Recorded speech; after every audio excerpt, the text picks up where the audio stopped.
friends, and welcome back. I'm Enterprise Architecture, and we are playing more Vintagestory today. Last episode, we continued on renovating this old ruin that we found. We added some windows now that we can actually make leaded glass. We made our first lantern, and we started working with a variety of new materials we hadn't played with before. So that's pretty exciting. Today, we are going to go on a little bit of adventure. I need to go do some mining further south and possibly further north to find some gold or silver so that we can make a liner for our lanterns moving ahead. That's really going to improve the amount of light that we get out of them. So, with no further ado, let's dive right in. All right, so today's destination is all the way down here. We have a bunch of native silver, we have a bunch of native gold bits that we found, and I'm hoping that we will find a node of either of those materials in that location. To get to that, normally I would be using the prospecting pick, but we did not think to make one. So let's, first things first, make up one of those, but we are not going to necessarily take that on our journey with us today. No, we are just going to go down there and see if we can't find at that location the ingredients that we're looking for, given that we found those native bits on the top. I assume that we'll find at least something underground if we dig far enough down for it. But we will eventually come back with our prospecting pick and start prospecting in this game to see if we can't find more valuable resources. And notably, we do need to go on the hunt for iron. I will say, just being honest here, prospecting is one of my least favorite parts of Vintagestory. I just think, personally, that it's just completely broken. I don't know of a nicer way of saying this. I think that it needs a complete overhaul, a complete rework, because at the end of the day, you don't always find things in places that seem like where you would find them. You'll get a result that says, oh, it's really high density right here, and it's going to be definitely some ore right here, and then you go digging for hours and hours and hours everywhere around, and you never find any. And I know there's supposed to be some randomness in it, and you're not always going to find everything just because it says that, from prospecting that there's something there. But I feel like it gets to the point where it's just not fun because you're trying over and over again to try and actually find this ingredient, whatever it happens to be able to progress through the pack, and you just never find it. So that's my little tirade. I think that prospecting should be better. And I do think there are a lot of concrete ways that it could be better. I feel like, notably, it shouldn't necessarily be a metal detector, but you should have a pretty strong indicator that if it says that there is ore there, that there's going to be ore there. That you shouldn't have wasted all of your time just digging around for something that never would have generated in that location. I just feel like it's just kind of rude to the player. Like, it's not respectful to the player's time to not actually have those ingredients, those ores, where it says that they should be. We have walked by this location probably a half dozen times, and I never noticed that there was a wild beehive right here on this bush. I have never seen a beehive generate outside of a forest. I've never seen a beehive generate on a bush, but here is one. Here is a beehive right there. This is wonderful. Okay. It was also a little bit closer than the other beehive that we found originally, which was way down here. So we got really lucky. Unfortunately, we don't actually need this at all. We can kind of just completely ignore it and leave it for now. But if at a future date we need it, it's certainly there for us. Okay, so here's one of the first locations that we found silver at before. So there's a couple of bits of native silver here. There's a little bit of loose flint. I'm certainly going to take that too. So we might be able to find some silver down here. Now, what I really should have done is made myself up a bunch of ladders because we are going to need a boatload of ladders to be getting in and out of these locations. So let's go ahead and make up some of those real fast. And we're just going to start digging down and see what we encounter. So that's quartz. That's fine. It's not what we're looking for, but it's certainly something. Maybe we keep digging. Tin. Okay. Perfect. There we go. Bountiful silver. This is very lucky. Right out the gate, we just found a bunch of silver. Okay. And bountiful is wonderful. That does mean that we will hopefully be able to smash these with the hammer into relatively good amounts of nuggets. Now let's see here. I don't expect we'll get a lot out of this node. Probably will just be a small flat circle, but there's always a chance that there's more underneath here. Okay, we keep digging down. Now we found more tin. So again, a node can reappear in the same spot if we have more of it, potentially. You know, I randomly just broke through a block straight ahead here because I wanted to clear a little room, and look what we found. Bountiful gold. That was amazing. That's beyond just luck. That is just ridiculous here. All right, and let's see how much gold we get out of this. Oh, I hear noises, so there's definitely monsters down here. But again, we are playing on a nice, peaceful run, so we do not need to worry about the monsters today. Well, we broke through the edge here, and it looks like we have found a ruin. Oh, corrupt shiver. Yeah, you're nasty. It's a good thing that I am not actually picking a fight with you, because this would be not fun. Translocator tapestry. Huh, that's fascinating. I've never seen one of those before. Let's go back and get our torch and put it in our offhand, because I'm a little worried at this point about being able to see my way around here just by a glowing tapestry. All right, we have a farming vessel with cattails. That's not very useful at all. What is that? Oh, chromium. We got some saltpeter here. Okay, this is a pretty rich spot. Yeah, we're definitely going to mark this real fast here. Whatever are you doing? I really want to take this tapestry, so I'm going to go ahead and break this and grab up all 4 pieces of that. And in here, what do we have? A tattered linen shirt, a rusty gear, and a pearl necklace. Okay, do I have room for a pearl necklace here? Yeah, we can wear the pearl necklace out. I'm not going to worry about the linen shirt. I do want to take the sticks, though, because we might need to make ourselves a whole bunch more ladders. Oh, it's more gold. Oh, we are getting so lucky, friends. And again, it is a good thing that we are playing in a non-hostile world where the monsters can't just immediately take us apart the second we start mining. Okay, wonderful. Let me get the rest of this real fast, and then we are going to get out of here. Okay, how did we do? We got 35 units of gold per of 114 bountiful chunks of gold ore. So if each of these is almost 2 ingots, yeah, that is a lot of gold. I think we really did well on this particular run. I don't know how we got so lucky, but somehow the fates are smiling in our favor here. So much tin, so much chromium. We'll come back for the chromium at a future date. We'll leave the monsters alone for now, but yeah, I'm going to call that good enough for now. Now we just have to climb our way all the way back out of this hole. Okay, well, that is a much quicker mission than I thought we were going to have to go on, so I feel pretty good about this. We can now head all the way back to base without having to go to that very far south location, so feeling good. So I definitely consider that to be sort of my foolproof method for finding various ores. I just go where I find the richest concentration on the surface. Let's go ahead and make sure that we mark that. There we go. Wherever I find a lot of nuggets, I'm generally going to be guaranteed to find some ores.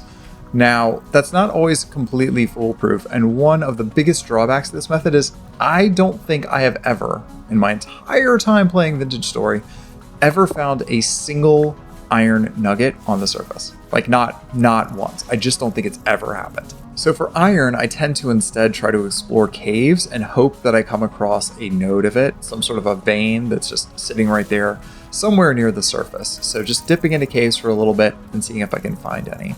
Otherwise, you do have to go through the prospecting route. And like I said, I have just wasted more hours of my life with prospecting than I would care to admit. I think in the last season playthrough that I did, I literally spent like just hours in creative mode, teleporting all over the map, trying to find any, and I just couldn't do it. Okay, a lot of wolves, but again, peaceful, so they are not going to mess with me if I don't mess with them.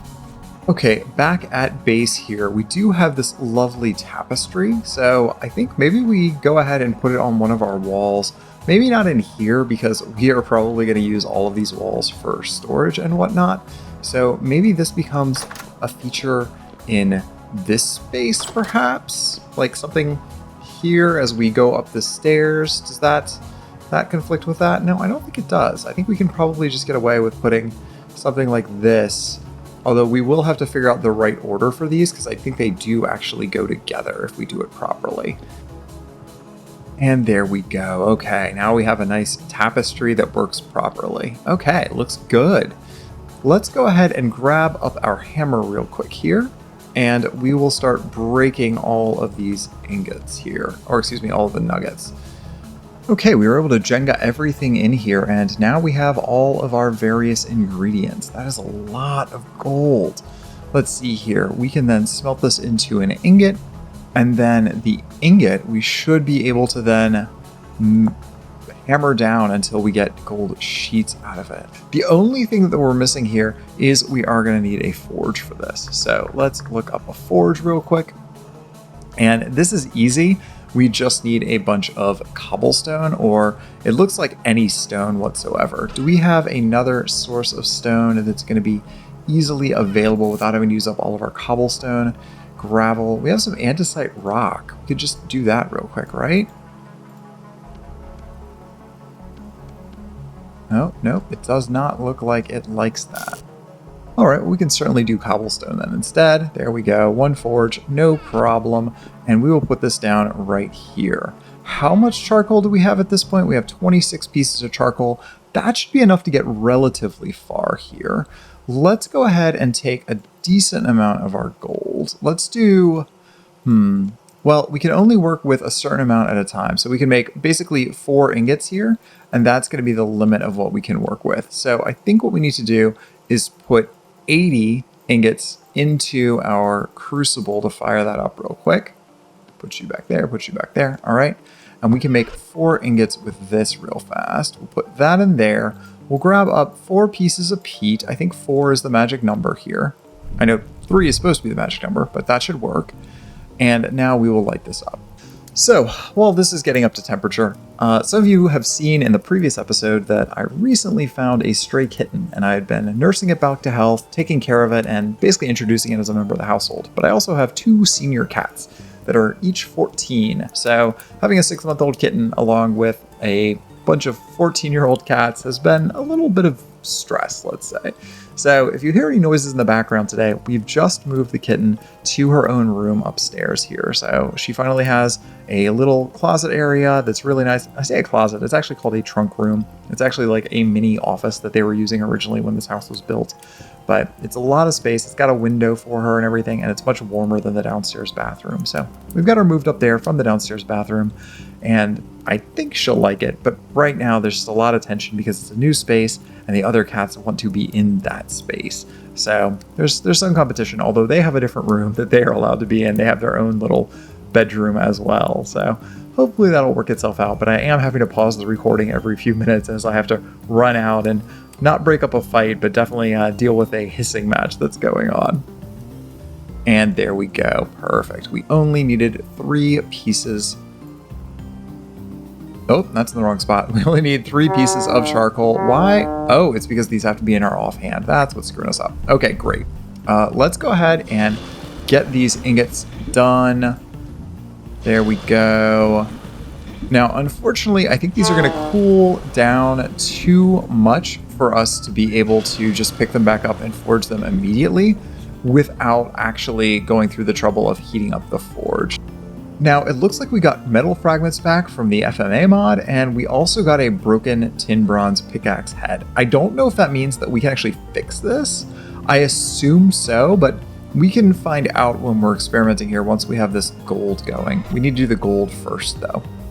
I would say that while we're at it, we probably should go ahead and throw down our plate mold and start working our way through making a bit more of our lead plates. And while we're at it, why don't we go back and make up a bunch more plate molds so that we have the option to do more plates while we're doing. So we can just do those in bulk whenever we get around to it. I just need to remember where I put my clay, which actually is over here as it turns out. So let's go to make a bunch more plate molds real fast, and then we will go through and fire those 2 while we're thinking about it. And now it looks like our gold is now hard. So we should be able to put this in here just like that. And now if I go grab back up our charcoal again, we can light this up. I think we're only going to need, let's see here, that's not what I wanted to do. I want to add charcoal to this. Let's do this. And then let's add charcoal. Let's do 2 pieces of charcoal to start and see how close we get. We're starting from cold.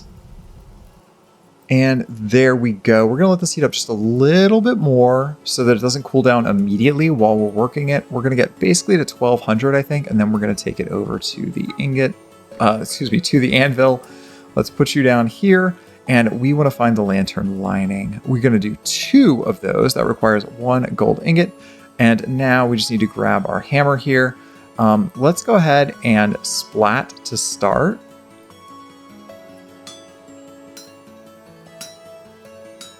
There we go. And now we're going to just do autocomplete to knock this out real quick. And there we go. Perfect. 2 lantern liners. We can just go ahead and I guess we'll just put those in our inventory for now. We'll come back to it. Let's grab up the next ingot and we will do the same thing. All right, and there we have our lantern linings. It looks like half of these are still hot. These are cooling rapidly. I do believe we can, at this point, quench these in water. Right, that doesn't break anything for us. All right, pits are done here. I started making some more ceramic hives while we wait, but we'll go ahead and grab up all of these real fast here. Do these not stack? Oh well, no biggie. Oh, they do stack. I just was doing something ridiculously silly. I don't know what it was, but we're wrong. Okay, so let's see here. We need to start cleaning up some of this mess. We're gonna put our tools back in here, put this back in there, put this back in there. There we go. And yeah, nails and strips we also are gonna wanna put up. Let's just do that. We are gonna keep all of the rest of these plate molds out just like that. And you know what? We're going to need another rack. I thought that this would be enough racks, but we apparently need more racks. All right, so now we need to make a bunch of our molybdechakos again. That again is going to be some copper and a whole lot of lead. So where do we have? There's our lead. Okay, great. So we are going to need, let's see here, 4 ingots worth, which means we are going to need 80 nuggets here. And I think, if my ratios are correct, I think I can get away with 70 and 10. Is that right? 71 and 9. There we go. Perfect. So now we can go ahead and heat up our molybdechakos. All right, this is about to finish. And the second, there we go, that this finishes, we're going to pull this off, immediately put a new crucible in. We are going to add in these ingredients, and hopefully that'll start getting up to speed very, very, very quickly. We will then quickly pour this into these molds and get these plates going. And did we screw up? Somehow we are short on... Oh, it's because we definitely screwed this up. We put 200 there, we did a 180 there and 20 there because my measuring was off. I should have done twice as much. Plate molds take 2 ingots worth. All right, let's see if we can quickly fix our mistake here. If I did this properly, did we not get that back out? Give me that back. There we go. Let's put this in here and top that up. Let's top this up. Okay, now that's a full 200, and then this one. All right, 4 plates done. Now it looks like we are just about out of lead, so we're gonna have to go mine some more lead before we can make more than what we have here. So we just need to wait for this to cool really quick. Okay, it looks like these are all hardened now, so all we have to do is come over here and grab up our candles. We need to grab up also some clear quartz. Yeah, we have plenty of clear quartz. 4 of those. Actually, I don't think we have enough candles. I think that's actually going to end up being the problem here. So there is a lined lantern. We can make 3 of those, but until we have more candles, we are kind of stuck actually. So that's amusing. Usually we find way too many candles while we are panning, but so far, yeah, 3 is all that we have found. Well, 4 technically. I guess there was that first one when we were getting started that we found as well. So yeah, that is a problem. But the good news is we have a bunch of these delightful lanterns now. Let me pull this lantern off. This is going to be my carry-around lantern from here on out. We no longer need to have a torch in hand. We have this lantern and it is beautiful. We are going to put this lantern instead, let's say, I don't know, right against this wall there, and that should be enough, even if this isn't in our hand, yeah, to light up this whole room. Let's do the same thing over here. We no longer need this torch here. We instead can use one lantern, and that will give us all of the light that we're gonna need. Beautiful. And I guess we could do one outside as well if we wanted, but no, I have a better idea. We're gonna put this in the kitchen. I think this is gonna be a better place for it. Not right there. Let's put you a little higher up. We're gonna put you right there, and that is gonna be our kitchen lighting. Beautiful. Okay, so there's one other thing I wanna do here. We have this little stairwell that we have that goes down into our larder, aka into our cellar. And it turns out this game now has trapdoors. I don't know when those were added, but I don't remember them being there before. And I thought that we could go ahead and make some. So I want to do a test run with trapdoors first, using a material that we can afford to get rid of. So they've got these building plus trapdoors. We have all of these different trapdoors. So I'm going to do a maple solid trapdoor to start because we have plenty of maple boards that we can make. Let's go ahead and grab up our saw, and one of these should have all of our logs in it. Yeah, we have a lot of logs here. I'm not going to use my aged boards yet. I want to try this out first and see if it works. So let's go ahead and grab up these. I'm going to do just a boatload of them. Let's start there. We'll start with 76. I think that's going to be more than what I need for this. I think we only need, what is it? Well, we only need half that actually, because apparently a full 3x3 block actually makes 2 of them. So that's good to know. All right, let's grab that up. So we have maple solid trapdoors. And what I really want to know is whether or not that will turn this space into a closed-in space when I add them. Now, to make that test work, we are going to need some dirt so that we can close in the wall here and make this a slightly smaller space. Let's just do this real fast. All right, so this is now one area that is separate from all the other areas. And if I then take my trapdoors, in theory, I should be able to put them across the top there. That's not how I want you to go at all. Give me that back. There we go. I want you to go down this way, just like that. And all of those open at once. That's a really nice addition, but I want to climb down the stairs. There we go. Now, yes, if we look up here, this is now saying that this is indeed a cellar. So when I open it, it should stop being a cellar, and then it closes back, and now it's a cellar. Okay, wonderful. So these trapdoors will work for that. Now, these will work fine, but if I'm going with the theme that I've been working on so far, then I actually want to make these from our other type, our wood that is aged. So let's go do that real quick.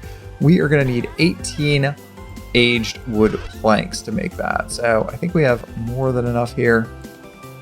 There we go. There's our aged wood. We're going to put the rest back in here. That was a good cheap test that we could do for this. And now we can break all of these back up. And we will do this with the more expensive aged wood planks instead. Is my inventory already full? Yes, my inventory is already full. 1, 2, 3, and 4.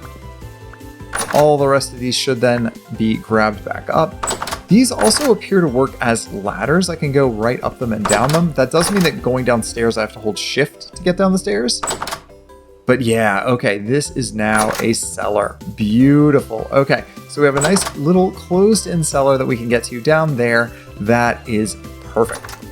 Well, that was a nice little adventure. We got our gilded lanterns ready to go. They're nice and reflective, and we're getting plenty of light out of those. We are going to aim to make a bunch more of those in the future, but we will need to go mining for lead. So maybe next episode we head up north and see if we can't find that huge vein of lead that I know is just sitting there waiting for us. But for now, thanks again for watching, and we'll see you back here next time. Bye, friends!